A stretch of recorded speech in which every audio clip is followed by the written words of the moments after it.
I'm really excited about this new release. The rest of the story comes out October 24th, this coming Friday. Um, I know you said it's kind of off of the sessions you had with Pages. Um, I want to first ask, what was the kind of who convinced you, or what convinced you to shed the idea of multiple EPs and instead go with the full length record? Um, I'll say the grown-ups sort of pushed me away from it. Um, I and I mean, I don't really, I'm not married to, one way or the other, and it's not like I didn't really dig my heels in on the three EP idea, just because I'm like, well, maybe it doesn't really matter. And I think like Dave Morris, our manager, was like, well, you might get more eyes and ears on it if you release it as a full length. And I'm like, well, okay, whatever, whatever gets it out there, and however it gets out there. I don't really care what the car looks like that it travels in. You know what I mean? As long as the music gets out there, uh, that's sort of the most important thing. So, but having said that, the only thing that kind of it throws a hiccup in, it throws a wrench in, is uh, the sort of fluidity of releasing a record and then going out and touring. And granted that never really was a problem when we did the sevens, which was three EPs, because it was COVID and nobody was touring at all. Um, so yeah, and that's something that maybe I did not consider as part of my master plan. If we just do EPs, man, but who knows? Maybe that idea will come back around again, and it'll make sense. But and I still have my reasons for believing that it's a good idea to release music in smaller portions, because I think more of it gets heard, more of it gets consumed. Um, I mean, super fans are one thing; they'll listen to the whole record and they'll have their favorites, I think they know us well enough to know that there's no real we don't do filler. There's no here's a single and here's the rest. So that every track has its own life and its own pulse. But you know, um, to the non super fan, to the sort of casual listener, it might be a little more digestible. Just to be able to take in fewer songs at a time. But um, I again, I don't, it's not like I'm looking at analytics. This is just all shit that I make up in my head. It makes sense to me. Uh, so yeah, I don't really. I don't really care one way or the other. So I'm just happy to have the music out there so that people can listen to it. Between Pages and this record, did you have maybe trouble with trying to find the sequencing for one release to the next, or was it kind of something that really flowed really well for you guys? Yeah, I mean, it's all perspective. I mean, if we swapped out some of the songs from Pages for some of these songs, then Pages would feel different, and this record would feel different, obviously. So, and it really is as simple as that. It's not really, sequencing can either just be the list of songs, or there could be a little bit of magic in there. And I think in Pages we got lucky because those, they kind of describe what's going on with all of this music, um, as far as the sort of sonically and musically, the different areas that we tend to touch within the scope of a record. I think that's all sort of compressed into a six songs or five, whatever it was at Pages. I think it's six, and I think it it's sort of a good representation of everything else. But at the same time, on its own, it really stands up and has a nice arc, which I think the rest of the story has as well. That's just and that is just in a matter of how you put it together. So I mean, it's not super difficult. Um, there's a bit of back and forth that tends to happen. Not necessarily arguments, but what ifs. There are a lot of what ifs, and like, what if we started with this, and what if we ended with that? That's usually how you begin the process. Is you find the way you want to open and the way you want to close, and then sort of where you want to. Do you think that there's a distinct sound between Pages and the rest of the story, aside from more of the synth kind of stuff we hear on Pages? No, I think that's just by chance that those two songs ended up on Pages. And I know there's plenty of keyboards throughout the rest of the story, but I don't think there is front and center sort of synth. You know, um, they're not leaning on it as heavily. Nice. It's running through tracks in my head now, trying to remember. But I kind of think of the songs in terms of the mood and where they take you as a listener, not sort of the instrumentation of it. But yeah, maybe it might have a different feel to people just because of that. But to me, I look at all of them as the same body of work. Nick Raskulinecz co-produced again along on this one. What are some parts on this new record that you can really tell that he left a mark on it? Uh, Laws of Man, for one. Um, Laws of Man was the demo of that, which I still adore. Is very different from how it ended up on the final record. Um, like on the finished album, it's basically a dobro and a vocal, a very stripped down, um, and sort of tip of the hat to Chris Whitley, um, who's one of my heroes. But it didn't start out that way. It started out as and I use the term loosely, but sort of a yacht rock kind of, or our version of it, sort of going down that lane, um, and trying to borrow some of those sounds and yeah, and I still love it. Like I listen to it as much as I listen to the dobro version. And I still open up the file or whatever, and I still work on that original demo, and I'm still tweaking it, and because I'm like, there's something here in this.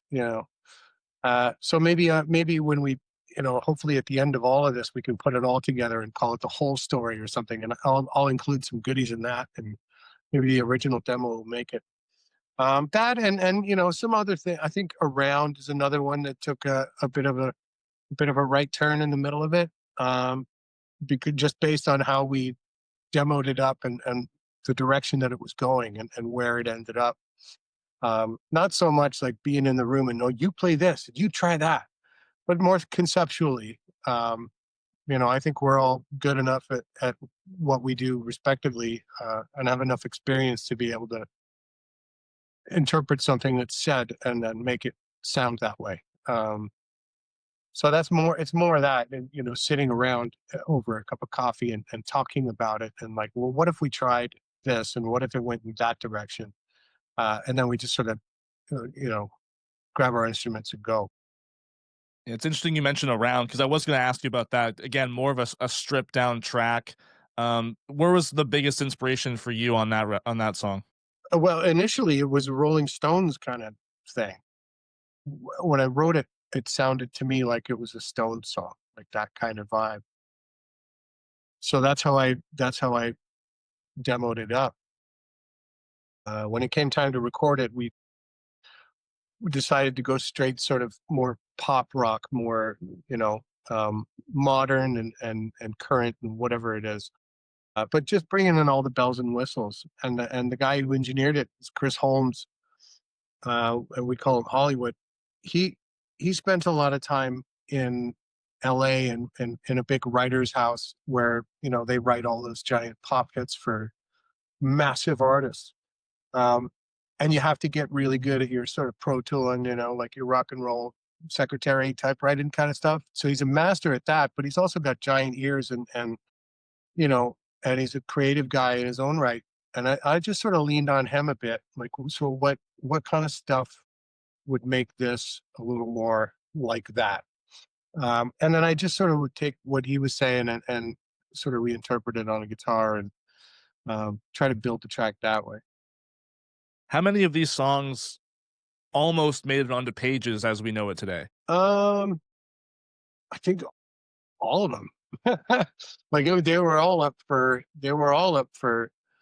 the discussion. There was a lot of back and forth um, with what we were going to put on pages one, because initially the idea was pages one, pages two, and pages three.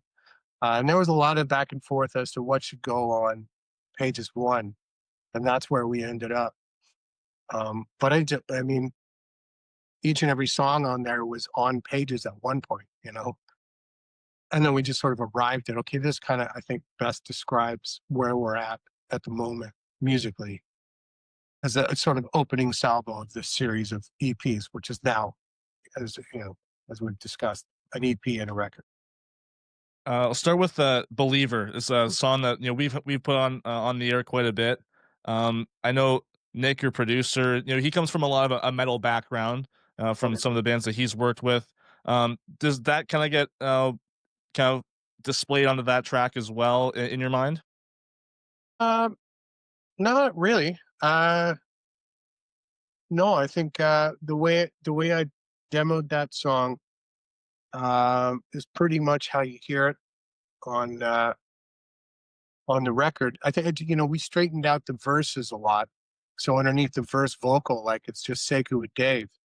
I think the guitars basically pull out, and it's just Sekou with Dave chugging along in straight eights and, like, a very simple four on the floor drum beat.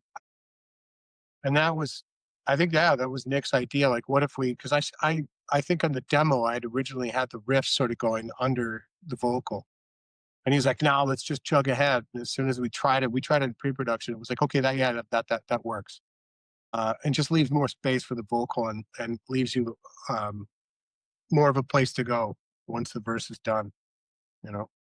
Lyrically, where does that song or what does that song kind of say to you, or what is it about? Well, I don't really usually get into that kind of thing, but I think it's pretty self-explanatory. The things that I'm talking about. And it's all, I've never been a socio-political kind of lyricist. I don't really get into that stuff. You believe what you believe, and, get on with it. I kind of judge people on a face-to-face sort of basis, and I don't really like to pick sides and stuff like that. But I do think there's an inherently right and wrong, uh, that as time wears on, is becoming more and more abundantly apparent. And it just becomes the sort of new dull noise you hear in the background, and it's atrocious. But I don't really get too much into specifics with it. I think I allude to a couple of things. Maybe it's sort of cheeky metaphors, but yeah, I think it's just sort of a snapshot of, like, what the hell's going on um, right now, and how did we get here? In terms of some of the deep cuts, you mentioned "Laws of Man" earlier, being one that for you, but other than that, aside from the singles, what stands out across these 11 tracks? I think Out of Range, uh, for me, I mean, it's going to be different for everybody. Um, Out of Range is something that I've gone back to several times. And all of it. I mean, Short Bangs is another one that surprises me.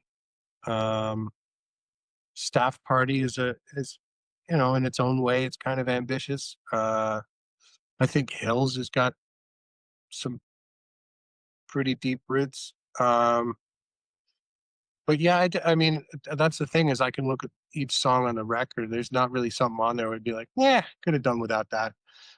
Anything that would elicit that reaction has been left at the side of the road a long time ago.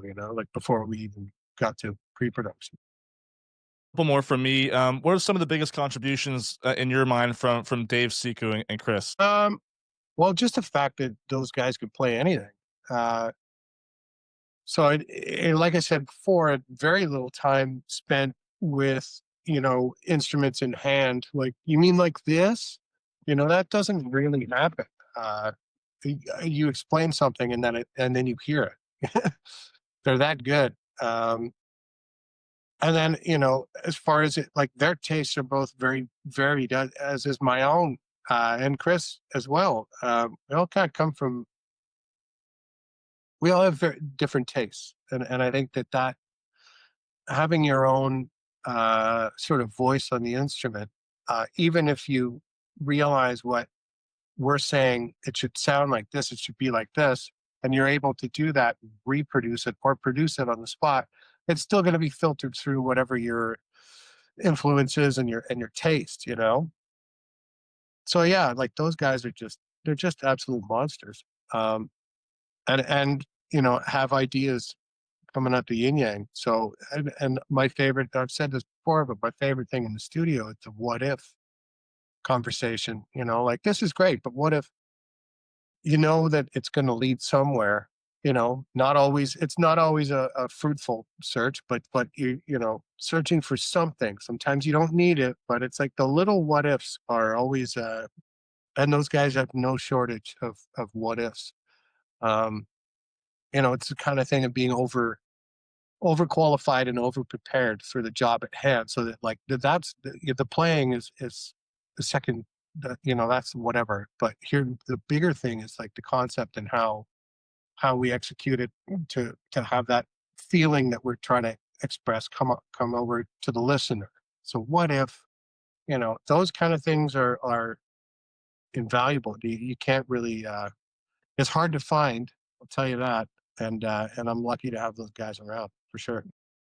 You guys are headlining the Phoenix on Thursday, kind of the album release show, right? How much of that show will be more of a celebration, or it will be kind of business as usual? And what new songs might we hear that night? Yeah, we're gonna stepping into rehearsals tomorrow and the next day. So and I've already been uh working through stuff. Paulo's gonna join us for that night. I've been working through stuff with Paulo and Chris. Um and Dave and Sekou are working out on their own, and then we're going to get together for the next couple days and hash things out. But I think for the most part, I mean, nobody will have heard the record, so I don't want to just play new music. So, but we got a couple songs that we're gonna work up um, for the set that I think would be cool, and I think we can slide into the set pretty seamlessly. And then you know maybe a couple surprises. We'll see. We'll see what happens in the next couple days. You know, everybody's always got an opinion about what we should do and how we should do it. So, you know, those discussions are have yet to happen, but I'm sure they will. Well, Ian, I'm really excited for the show, and I'm really excited for the new album on Friday. Thank you so much for taking some time with me today.